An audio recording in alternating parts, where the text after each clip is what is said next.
Estás bien.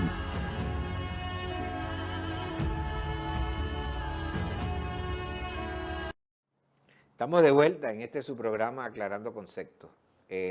Bueno, hemos estado desarrollando lo que es la vida del Gran Mariscal de Ayacucho, hemos estado desarrollando lo que ha sido la historia, esta historia que a veces nos choca, nos pega, nos golpea con realidades, ¿no? Porque hay realidades que inevitables, que pareciera que estamos propensos a repetir a veces los mismos errores del pasado. Pero fíjate algo, hablemos un poco sobre los 200 años de la presidencia, de lo que va a ser en mayo, Exacto, de la presidencia de Antonio José de Sucre en mayo, sí. sí.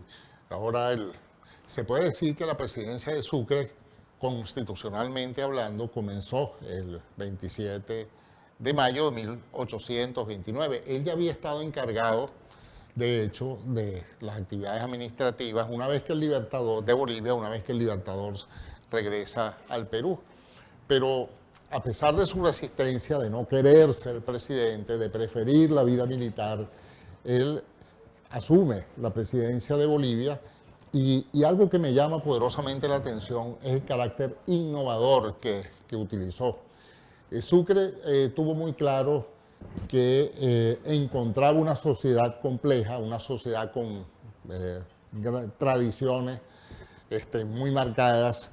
De hecho, esa sociedad peruana, esa sociedad era muy monárquica, ellos estaban muy sometidos Sí, a lo que era el reino español, lo que era la monarquía. En sí claro. mismo, lo asumieron como parte de su vida. Claro, es así. Y lo vivió Sucre. Sí, Sociedades muy conservadoras, con un clero sumamente, en muy sí, buena parte la Iglesia monárquico, Católica tuvo mucha influencia en claro, eso. con figuras civiles también muy alineadas hacia la identificación con, los, con el rey de España y todo, pero también con una sociedad que necesitaba ser cambiada. Sucre como presidente, por ejemplo, empezó la reforma entendiendo, por ejemplo, aspectos de transformar, de crear una educación republicana. Simón Rodríguez lo acompañó en ese proceso en Bolivia, creando escuelas en pueblos y pequeñas villas a todo lo largo de Bolivia. Sucre creó escuelas a favor de la mujer para darle formación. Además, él hizo una reforma de la propiedad eclesiástica sumamente interesante, polémica en su momento en ciertos sectores, pero muchos de los bienes de las iglesias, de la Iglesia Católica, la trasladó al fomento de la educación a todo lo largo de Bolivia, desde de la creación de universidades hasta la creación de pequeñas escuelas primarias.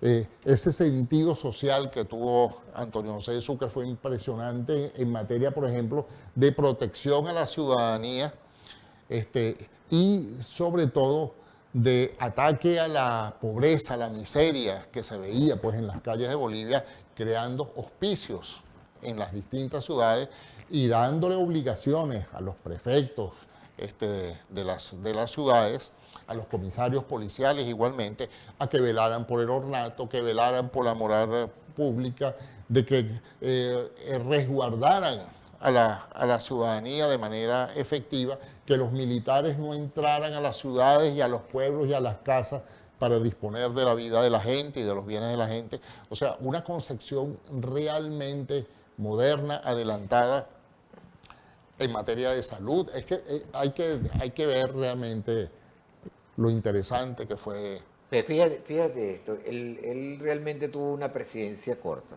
del 26 al 29. Al 28, del 26 al Del 28. 26 al 28. Y tuvo la capacidad de generar toda esta cantidad de reformas. Yo creo que bueno, por eso es que lo matan, Bueno, lo matan en 1930, Claro. en 1830, ¿no? Claro. Él logró adelantar buena parte de las reformas, tuvo resistencia en algunas. No, es que tiene que haber tenido una gran resistencia, Probablemente, claro, indudablemente una resistencia. claro, Estaba resistencia. hablando de que llevarle educación al pueblo, a los pueblos, ya ahí te genera una resistencia. Claro, Porque acuérdate que uno de los factores de la Iglesia Católica para poder dominar es mantener a la gente ignorante. claro, el tema impositivo. Él creó la contribución directa. Y antes la contribución de la sociedad colonial era sobrecargar a los indígenas de contribuciones. Claro. Fíjate, asumió un modelo de transformación republicana impresionante. Y claro, tuvo una buena acogida de sectores de Bolivia, de la sociedad boliviana, pero tuvo también resistencia de ciertos sectores también. Acuérdate que en ese tiempo las oligarquías también eran muy poderosas, en el sentido de las oligarquías monárquicas, sobre todo, y imperialistas monárquicas, que no escapa de lo que ha sido lo cíclico de las historias. ¿Qué, me trajiste otra imagen? Sí, este es una imagen de el texto que me publicó la Academia Nacional de Historia Militar en Ecuador, y el libro se denomina De Pichincha a Ayacucho, una recopilación de trabajos de historiadores argentinos, ecuatorianos, españoles, y en el caso de Venezuela, pues yo tuve pues el honor de haber sido invitado a... Y la imagen ecuestre, Y sí, la imagen ecuestre es la imagen principal de la estatua de ecuestre de Sucre en Lima. En Lima y en Ayacucho igualmente hay una estatua importante, pero esta es la estatua de Lima. una pregunta, vámonos hacia acá, hacia la historia, hacia lo contemporáneo un poquito, ¿no? ¿Qué piensa el pueblo? Porque yo sé que tú viajas mucho a esa zona, has ido. ¿Qué piensa el pueblo realmente sobre Sucre Bueno, en estos tiempos, en estos sí, momentos de convulsión geopolítica, de cambios drásticos, cambios que quieren hacer a través de dominaciones? ¿Qué piensa el pueblo? no, yo creo que Sucre es el modelo de presidente respetuoso de la voluntad popular, de los congresos, del ejercicio de la presidencia con probidad, del respeto a los derechos ciudadanos. Y yo creo que es, digamos, lamentablemente, una excepción dentro de una historia compleja y difícil como la que hemos tenido en América Latina. Yo creo que Sucre es un modelo importante de, de gobernante honesto, probo, inteligente, capaz, respetuoso de la voluntad de los pueblos y sobre todo deseoso de llevar la verdadera libertad en la vida de las naciones. Mira, ya es corto el tiempo que nos queda, yo quisiera ir concluyendo. ¿Qué crees tú que pensaría Sucre en este momento? O sea, tú que has sido un estudioso de él, de su pensamiento, de su obra, ¿Qué pensaría Sucre ahorita si con estos barcos que están en el Caribe?